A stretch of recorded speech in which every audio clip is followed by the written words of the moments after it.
Welcome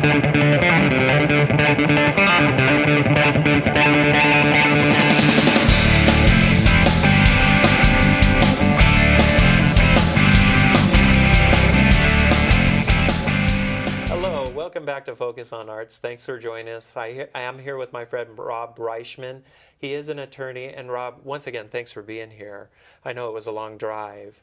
But let's talk about something now that I know that you are very passionate about. It's along the same lines, but people go throughout their lives and things happen.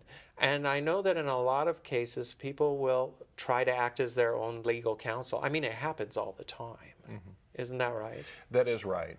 And tell us about some of the pitfalls that are involved with trying to protect yourself, or what goes on there.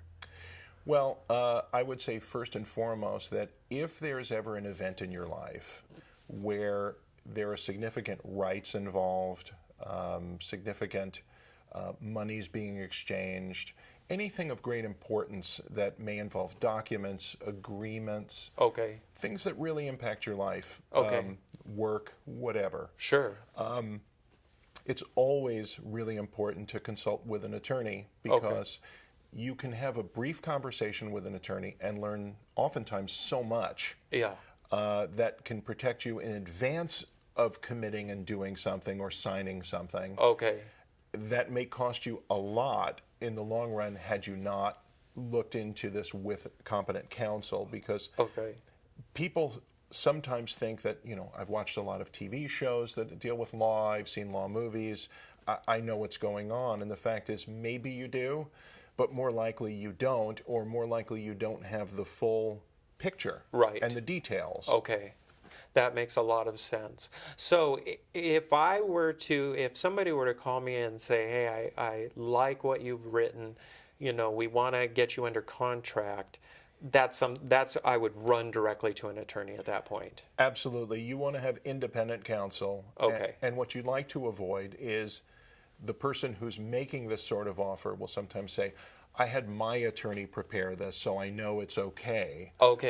Always remember that an attorney has only one person that they're dealing with. They zealously represent their client. I see. If it's the other party's attorney, they do not have the obligation to protect your rights fully, which is why you want your own independent counsel. I understand. Who is only looking out for you.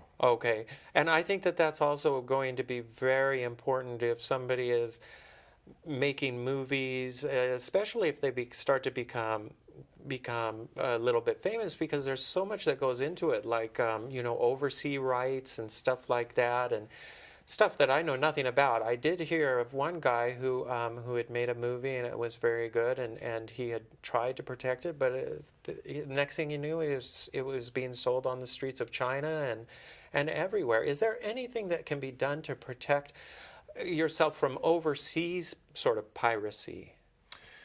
In many cases, it's very difficult. And some of the largest entertainment companies wrestle with this and suffer because of it. That's really something on many levels that's worked at the highest levels of government.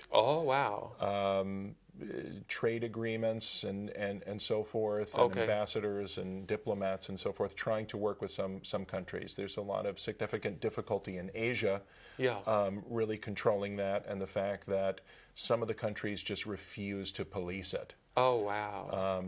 But in any case, whether it be overseas or whether it be domestically, I mean, it's very common, or I should say it's not uncommon, for someone to steal a copyrighted work or a protected idea or a process. And so what you want to do, again, as I stated before, is to seek the advice of competent counsel so that you do all the things that are, indicators of, this is my work, I have the rights to it, it belongs to me. So tell me, I am in the middle of making a movie. So I have done a treatment, I'm creating a script, I'm putting together a group and picking locations. In that kind of circumstance, at what point is it important for me to seek counsel? Is it right now that I'm nearing the end of the script? Do I wait until I have the script in hand? What would you suggest? Well, my question would be, when did you first imagine this work? that you're doing? Okay, very good question. It's actually a short story that I wrote. I wrote it about a year ago, and well, I didn't consider it a particularly good short story, but a lot of people loved it, and it appeared in my mind to be very easy to shoot. So to turn it into a script and then to shoot it. Very not a lot of effects, not a lot of scenes needed. So cost effective. Okay. So about a year ago, I guess. So I would say probably a year and a half ago. Okay. No, that's being facetious. But the moment that it occurs to you that I'm going to be creating something, okay, I think it's a really good idea for you to seek advice of counsel. Again, not to spend 80 hours on it, but just to give you some things that this is what you should be thinking of. Okay. This is what you need to do to protect yourself as you're doing it, and so forth.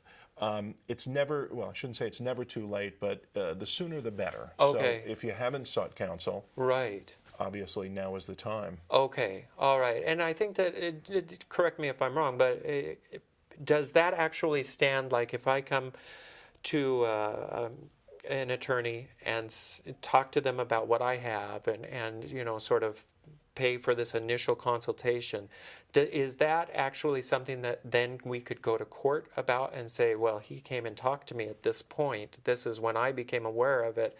Somebody else is, pursuing it at this point, much farther down the road. So is that something that could be taken to court? Well, your question raises a bunch of issues. Okay.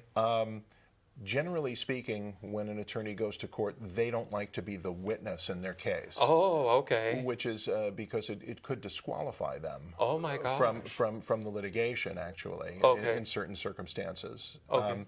What they would do is more likely give you the tools or assist you with doing it with an independent source, as I had mentioned, with the Writers Guild or with the Copyright Office, so that you have a neutral, recognized third party who could be either a witness or to be used as evidence, so the attorney wouldn't be testifying or revealing any confidential information. So they would give us the first steps to protect ourselves, but then they would be intimately involved, but not as you said, as a witness. Correct. But they would know the exact nuts and bolts of what was going on because you had started at that point. Well, that's what you would need. You would need an attorney who knows all the nuts and bolts of that sort of thing, a specialist. Okay. And I think that's really important because we are talking with a lot of people, and people are so passionate about their art that I think a lot of times they lose sight of the fact that this may become very valuable, and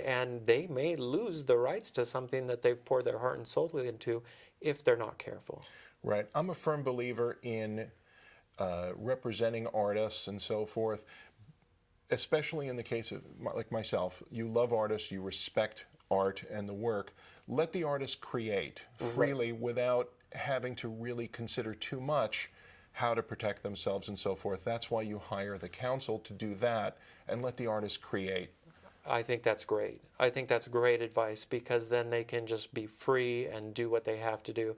Because art is a passion, and if you are going to create something that's great, it takes all of your effort. You can't have your mind worried about somebody stealing it, I don't think. Right. And I don't mean to say that an artist should limit themselves in terms of knowing a little bit or more than a little bit about their rights, their legal rights and so forth.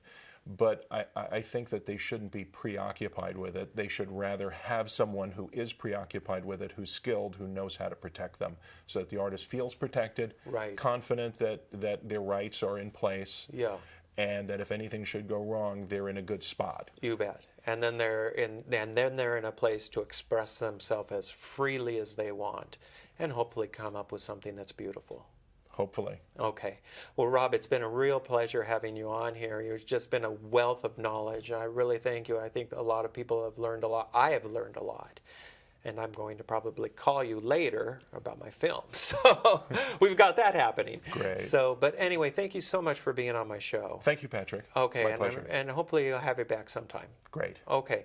Well, thank you guys so much for joining us. I think this has been one of the most important shows that we've done. Hopefully you've learned as much as I have. And please come back and stay tuned and come back and see our next episode of Focus on Arts. Thank you so much.